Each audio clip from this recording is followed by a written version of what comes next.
Hello students, today we will discuss some important topics which are used before partnership reconstitution. Partnership reconstitution का मतलब आपको मालूम चल चुका है. Okay, when there is some change in the management, there is some restructuring, so partnership reconstitution will take effect. Okay, so कुछ topics हैं जो आपको समझना है. पार्टनरशिप रिकॉन्स्टिट्यूशन के समय क्या क्या करते हैं पार्टनर्स. ओके, क्या क्या होता है अकाउंट्स पे, क्या क्या पार्टनर्स लोग उसे कंप्लीट करते हैं. Before reconstitution some adjustments towards accounts to be done so that new arrangements be done properly. ठीक है, कुछ रिकॉन्स्टिट्यूशन होने से पहले कुछ एडजस्टमेंट्स किया जाता है अकाउंट्स में ताकि नए अरेंजमेंट्स के समय कुछ भी प्रॉब्लम ना हो, सब अच्छे से हो जाए. क्लियर. सबसे पहले existing goodwill.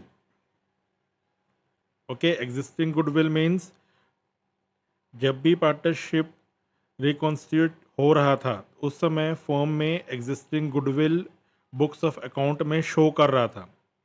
Okay, existing goodwill books of account में शो कर रहा था. तो जब भी बुक्स ऑफ अकाउंट में गुडविल शो होता है तो ये क्या होता है, दिस इज परचेज गुडविल और सेल्फ जनरेट गुडविल. क्या आपके माइंड पे आया? अगर माइंड पे आ गया है तो अच्छी बात है. That means you are revising it properly. तो जब भी एग्जिस्टिंग गुडविल रहेगा और बुक्स ऑफ अकाउंट में शो हो रहा है, ओके, तो ये हमेशा परचेज गुडविल ही होता है because only purchase goodwill to be shown in books of account. Self generate goodwill books of account में शो नहीं होता. इसलिए पिछला जितना भी टॉपिक है जो पढ़ रहे हो वो सारा चीज़ आपके माइंड में क्लियर होना चाहिए, नहीं तो आगे हमेशा चीज़ें कंफ्यूज होते रहोगे. Okay, so existing goodwill, it is written off by debiting partners capital account and by crediting goodwill account in their old profit sharing ratio. Okay, अगर कोई एग्जिस्टिंग गुडविल है तो उसे पार्टनरशिप रिकॉन्स्टिट्यूशन के समय ऐसे गुडविल को रिटर्न ऑफ किया जाएगा. ओके, ऐसे गुडविल को रिटर्न ऑफ किया जाएगा और रिटर्न ऑफ करने के लिए क्या करना है, पार्टनर्स कैपिटल अकाउंट को डेबिट करना है और गुडविल अकाउंट को क्रेडिट करना है. अब कितने लोग को ये समझ में आया कि भाई जनरल एंट्री ऐसे कैसे हो जाती है? कई लोगों को ये समझ में ही नहीं आता है कि क्यों हो जाता है. भाई ये पार्टनर्स कैपिटल अकाउंट डेबिट कर दिए, गुडविल क्रेडिट कर दिए, या तो टीचर बता रहा है तो वो कर लिए, बुक में देख लिए तो कर लिए. लेकिन जब आपको अगर बोला जाए, एक फ्रेश ट्रांजैक्शंस दे दिया जाए कुछ तो भी अलग सा, तो क्या आप कर पाओगे? अगर नहीं तो आपके कॉन्सेप्ट्स क्लियर नहीं हैं. ओके, तो मैं भी आपको जो जो चीज़ें आ रही हैं वो कॉन्सेप्ट्स आपको क्लियर करते जा रहा हूँ. तो देखो, जनरल एंट्री क्या है, all partners capital account debited. जितने पार्टनर्स होंगे, सपोज ए बी सी, तो A capital account debit, B capital account debit, C capital account debit. ठीक, ऐसे जितने पार्टनर्स होंगे उनके कैपिटल अकाउंट को डेबिट करना है और क्रेडिट क्या करना है, टू गुडविल अकाउंट. अब ये क्यों हुआ, ये क्यों हो रहा है ऐसे? गुडविल क्या है, एक एसेट्स है, करेक्ट, और एसेट्स को हमें रिटर्न ऑफ करना है यानी कि हटाना है. तो जब भी डिक्रीज करना है, हटाना है, निकालना है, बेचना है, ओके, जब भी अकाउंट्स में ये आता है फॉर एसेट्स, तो एसेट्स क्या होगा, क्रेडिट होगा. इसके जस्ट उल्टा, जब भी एसेट्स इंक्रीज करना है, क्रिएट करना है, परचेज करना है, तो वो डेबिट होगा. तो ये बेसिक आपको हमेशा माइंड पे रखना है. ओके, अब पार्टनर्स कैपिटल अकाउंट को डेबिट क्यों किए? क्योंकि ये जो अमाउंट है ये पार्टनर्स के कैपिटल से रिमूव करना है, यानी कि रिटर्न ऑफ मतलब क्या है, हटा दे देना है, बुक्स ऑफ अकाउंट से हटा देना है पूरा का पूरा.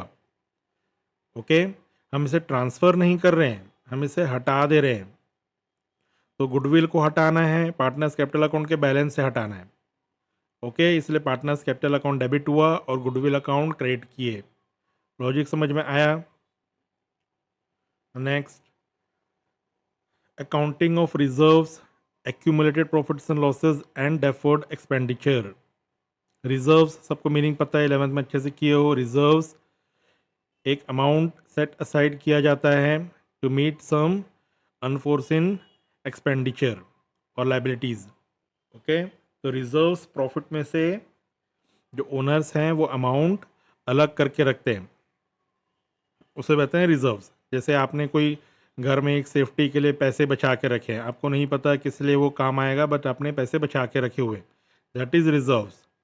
ओके, सो अभी ज़्यादा डिटेल्स में नहीं जा रहा हूँ। तो रिजर्व्स का जस्ट कई कई लोग जो कंफ्यूज होते हैं, मैं चाहता हूँ कंफ्यूज बिल्कुल ना हो। जो भी टर्म्स आ रहे हैं वो टर्म्स का मीनिंग उनको उसी समय ही समझ में आना चाहिए, तब जाके उनको एंट्रीज क्लियर होगी। ये नहीं कि बस लिख दिए हैं, सामने दिख रहा है तो कर दिए, ऐसा नहीं होना चाहिए। Correct. So reserves accumulated profit and losses, जो भी प्रॉफिट आया है या लॉस आया है प्रॉफिट एंड लॉस अकाउंट से, ठीक है, वो उसकी कैसे हम ट्रीटमेंट करेंगे, अकाउंटिंग ट्रीटमेंट। और डेफर्ड एक्सपेंडिचर, ये कितनों को याद है डेफर्ड एक्सपेंडिचर? क्योंकि ऐसे ऐसे टर्म्स आते रहेंगे, आप अगर भूलते जाओगे तो फिर मुश्किल होगा। डेफर्ड एक्सपेंडिचर मैंने पहले के टॉपिक से बताया हुआ है, आपको मेरे सारे वीडियोस लाइन से देखने हैं। ओके, आप अगर एक एक वीडियो देखते रहोगे जो आपको लग रहा है कि मुझे देखना है, बाकी छोड़ दोगे तो फिर आप चीज़ें मिस करोगे, फिर आपको समझ में नहीं आएगा। आपको स्टेप बाय स्टेप सीखना है, तब जाके आपसे अकाउंट्स में कोई प्रॉब्लम नहीं होगा। आपको सिर्फ अकाउंट्स एग्ज़ाम पास करने के लिए नहीं सीखना है, you have to professionally equip with this topics. सारे टॉपिक्स आपको अच्छे से पता होना चाहिए। सो डेफर्ड एक्सपेंडिचर ये एक फिक्टिटुअस एसेट्स है जो कि टेम्परली हम एसेट्स में रिकॉर्ड करते हैं। करेक्ट। तो ये क्या हुए, deferred expenditure is recorded in asset side. तो समझ में आ गया रिजर्व्स, प्रॉफिट एंड लॉसेज और डेफर्ड एक्सपेंडिचर। अब ये क्या है, ये वो बैलेंसेज हैं जो रिकॉन्स्टिट्यूशन के समय अकाउंट बुक में शो हो रहे हैं। These are the balances showing in the books of accounts at the time of reconstitution. So it is to be distributed और transferred between old partners before reconstitution. Okay, अब देखो इसका logic को क्या समझो, क्यों ये ऐसा कर रही है, क्या ज़रूरत है ये करने की? भाई कोई रीज़न तो होगा करने की, कि ऐसा कोई मन तो नहीं है पार्टनर्स को करने का। तो मन है, ऐसा तो नहीं है कि भाई मन हो रहा है और कर रहे हैं। तो देयर आर सम रूल्स क्यों ऐसा करना है। तो ये जो भी चीज़ें हैं, रिजर्व्स, प्रॉफिट और लॉस और डेफर्ड एक्सपेंडिचर, ये सब किसने किया है? ओल्ड पार्टनर्स ने अपनी बिजनेस एक्टिविटीज़ के थ्रू ये सब अमाउंट अर्न किया है। ओके, ये सब अमाउंट ओल्ड पार्टनर्स ने अर्न किया है। अब रिकॉन्स्टिट्यूशन के समय जब नया पूरा पार्टनरशिप डीड बनेगा, नया पूरा अरेंजमेंट्स होंगे, तो वो चाहते हैं कि ये सब चीज़ें क्लियर हो जाए, ये जो बचा के रखा गया है ये सब चीज़ें क्लियर हो जाए इसमें ओल्ड पार्टनर्स में। और डेफिनेटली जब ओल्ड पार्टनर्स में हो रहा है तो सारा चीज़ ओल्ड में ही होगा, यानी कि ओल्ड प्रॉफिट शेयरिंग रेशियो में ही डिस्ट्रीब्यूट होगा। ओके, तो क्यों ओल्ड पार्टनर्स में डिस्ट्रीब्यूट हो रहा है, समझ में आ गया? Because this amount is earn by them only. The above distribution is done between old partners only as this amount belongs to them only. तो आगे भी जब आएगा ये टॉपिक तो वो कंफ्यूज नहीं होना है। ओके, समझ में आ गया ये? तो रिकॉन्स्टिट्यूशन से पहले ये सब चीज़ों का एडजस्टमेंट या डिस्ट्रीब्यूशन या ट्रांसफ़र किया जाता है। ओके, अब जर्नल एंट्री क्या होगी? सबसे फर्स्ट रिजर्व। रिजर्व कहाँ पे आता है, कहाँ पे लिखते हैं बैलेंस शीट में? Liability side. जितने लोगों ने बोला वो सही है, ठीक है, रिजर्व लाइबिलिटी साइड आएगा। Okay, so reserve profit and loss credit. Credit means क्या होता है credit? Profit and loss bracket में क्रेडिट लिखता है, इसका मतलब क्या होता है? कई लोग ये समझ ही नहीं पाते हैं ये क्या हुआ इसका मतलब। तो profit and loss credit balance means it is profit, और इसका जस्ट उल्टा profit and loss debit balance है means that is loss. So profit and loss credit balance, तो reserve profit and loss credit balance it is debited and credited to all partners capital account. जितने भी partners हैं ये सबके capital account में ये transfer होंगे, ये ट्रांसफ़र हो रहा है।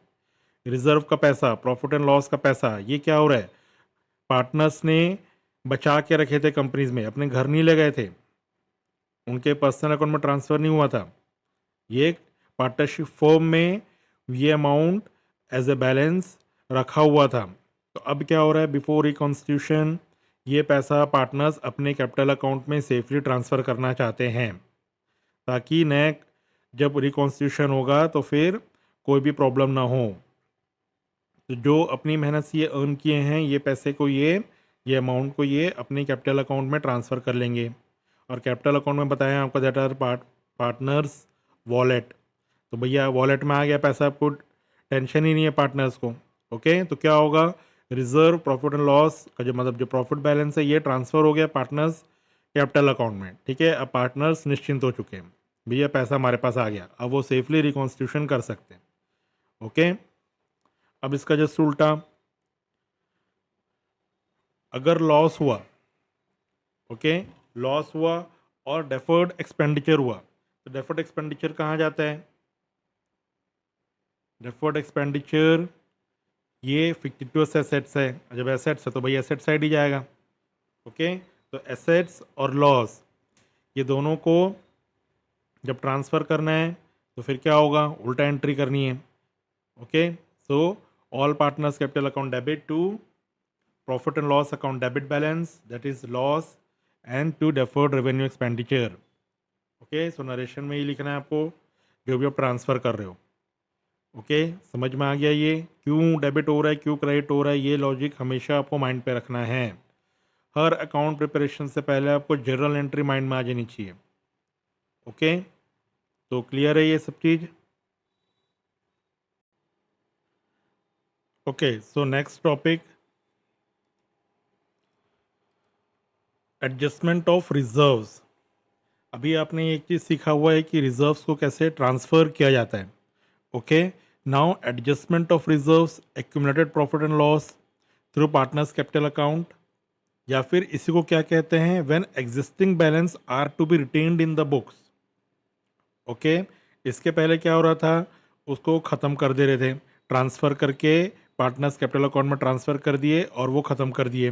बट अगर पार्टनर्स चाहते हैं कि जो बैलेंस है वो अभी जब रिकॉन्स्टिट्यूट होगा फर्म तो उसके बैलेंस शीट में शो हो, तब क्या करेंगे, तो उसी को कहते हैं adjustment of reserves through partners capital account. Correct, तो मीनिंग आपको अच्छे समझ में आ गया, adjustment of reserves, this is not transfer, this is not distribution, this is adjustment of reserves.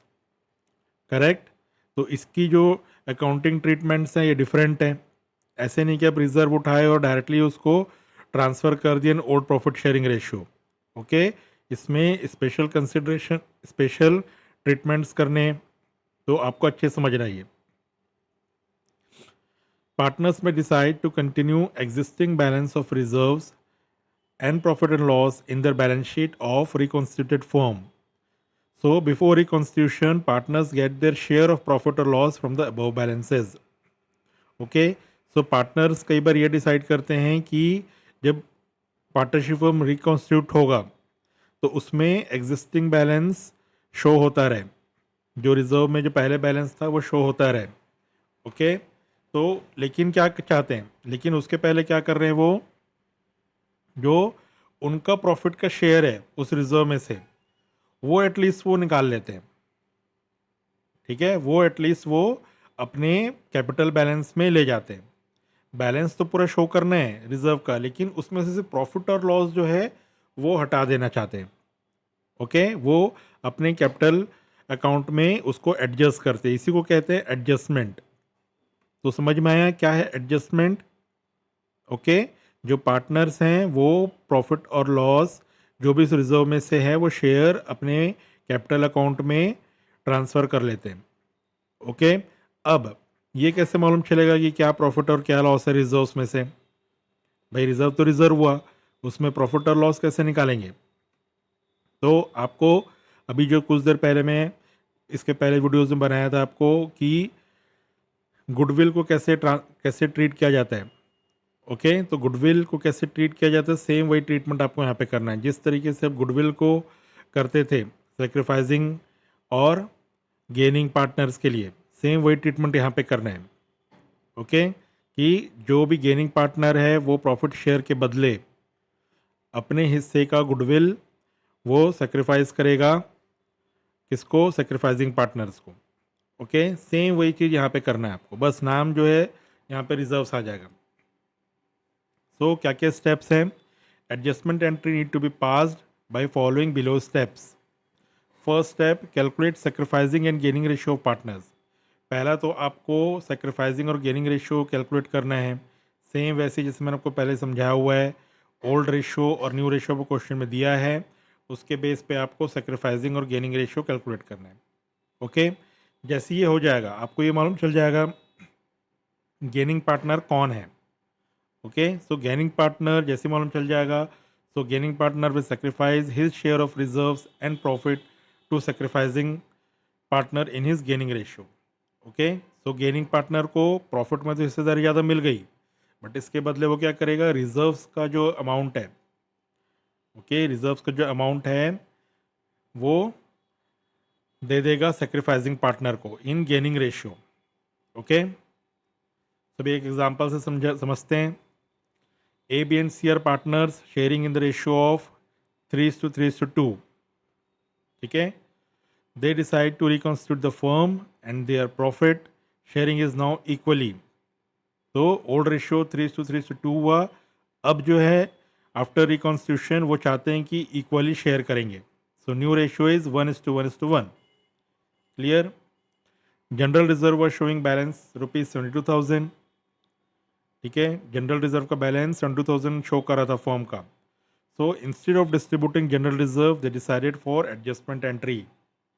Okay, so इसके पहले आपने जो सीखा था वो डिस्ट्रीब्यूट कर देते थे जनरल रिजर्व को ओल्ड पार्टनर्स को ओल्ड प्रॉफिट शेयरिंग रेशियो पे, बट जब भी आपको ऐसे लिखेगा कि instead of distributing general reserve they decide for adjustment entry, आपको ये वाला सॉल्यूशन करना है। करेक्ट, कंफ्यूज नहीं होना है इसमें। ओके, इसके अलावा ये भी लिख सकते हैं कि instead of distributing general reserve they decide for to continue with the existing balance. Okay, तो ये भी सेम ही मतलब है, इसलिए मैंने यहाँ पे हेडिंग पे लिखा हुआ है। ओके, दोनों का और जो मतलब है ये आपको मैंने क्लियर किया हुआ है। ओके, अब सॉल्यूशन देखो। फर्स्ट स्टेप क्या था, calculation of sacrificing gaining ratio. तो ये कर लेंगे हम, तीनों पार्टनर्स के ओल्ड रेशियो हैं ये। ओके, ओल्ड रेशियो क्या है, ए का 3/8। न्यू शेयर क्या है, 1:1:1 है, मतलब 1/3। ठीक, 3/8 माइनस 1/3 किए। ओके, तो ये कितना निकल के आ रहा है, 1/24। करेक्ट, तो क्या हो रहा है, ओल्ड रेशियो इसका ज़्यादा है और न्यू रेशियो कम है, that means it is sacrificing, A is sacrificing 1/24 of his share, यानी कि 3/8 में से वो 1/24 खो दे रहा है। ठीक है, सेक्रीफाइस का मतलब क्या हो रहा है खो देना। ओके, सो ए 1/24 हिस्सा खो दे रहा है, बी इसका भी सेम है 3/8 1/3, तो उसका भी 1/24 आया। सी का देखो ओल्ड रेशियो 2/8 है, न्यू रेशियो 1/3 है। सो इसका जब कर रहे हैं ओल्ड माइनस न्यू, तो देखो माइनस में आ रहा है, -2/24, दैट मीन्स माइनस में आ रहा है मतलब new share is bigger, that's why it is showing in minus. Okay, so it is -2/24, that means gain. समझ में आ रहा है कैसे हो रहा है, आपको गेनिंग रेशियो का फॉर्मूला पता है, new ratio minus old ratio. So अगर मैं उसको ओल्ड माइनस न्यू करूँगा तो माइनस में आ जाएगा, इस वजह से यहाँ पे माइनस शो कर रहे हैं। ठीक है, तो ओल्ड माइनस न्यू किए, माइनस में दैट मीन्स गेन। तो देखो मैंने रेड में सेक्रीफाइस लिखा हुआ है। ओके, अब देखो सी जो है गेनिंग पार्टनर है, डिसाइड हो गया यहाँ से, तो ये क्या करेगा, रिजर्व जो फर्म का जो रिजर्व है उसमें से जो उसका हिस्सा है कितना, 1/6। ओके, तो यहाँ पे 2/24 होगा। ठीक है, ये मैंने करेक्ट कर दिया है। सो C is gaining ratio is 2/24। ठीक, तो क्या होगा ये 22,000 2/24 करोगे तो इट विल कम टू 6,000। तो 6,000 जो अमाउंट है ये क्या करेगा, वो रिजर्व का 6,000 ये डिस्ट्रीब्यूट कर देगा सेक्रीफाइसिंग पार्टनर्स को। तो आपको वही बताया हूँ, कैपिटल अकाउंट को कम करना पड़ेगा और ए और बी को ये मिलेगा अमाउंट, इसलिए क्रेडिट होगा। So C is capital account debited with 6,000 to A's capital account to B is capital account. ठीक है, तो क्लियर हो गया ये कैसे करना है। सेम वही जो गुडविल वाला जो आपका कॉन्सेप्ट था वही कॉन्सेप्ट आपको यहाँ पे रिजर्व में भी करना है, बट आपको ये ध्यान देना है कि this is adjustment of reserve, this is not transfer of reserve, this is not distribution of reserve, this is adjustment of reserve. तो क्लियर हो गया क्या क्या स्टेप्स हैं। तो आपको यहाँ पे एक चीज़ में बस मिस्टेक कर सकते हो, वो है मैथमेटिकली जो मैक्सिमम स्टूडेंट्स को मैंने देखा है वो ओल्ड रेशियो न्यू रेशियो में मिस्टेक करते हैं। ओके, तो ये आपको अच्छे से करना है। ओके, मैथमेटिकली आपको स्ट्रॉन्ग रहना है, तब जाके आपका आंसर एक्यूरेट आएगा। और इतना आप जान लो कि ये अमाउंट मैच होने चाहिए। कई लोग स्टूडेंट्स हैं उनका अमाउंट मैच नहीं करता है, दैट मीन्स उन्होंने कहीं ना कहीं मैथमेटिकली रॉन्ग किया है। बिकॉज सिंपल कॉन्सेप्ट है, जिसने गेन किया है और सेक्रीफाइस किया है तो दोनों अमाउंट मैच करेगा। जो सेक्रीफाइस कर रहा है वही गेन मिल रहा है, जिन्होंने ये खोया 3000 वही सी को मिल रहा है, तो ये अमाउंट तो मैच करना ही करना है। ओके, तो कॉन्सेप्ट क्लियर रहना चाहिए आपका।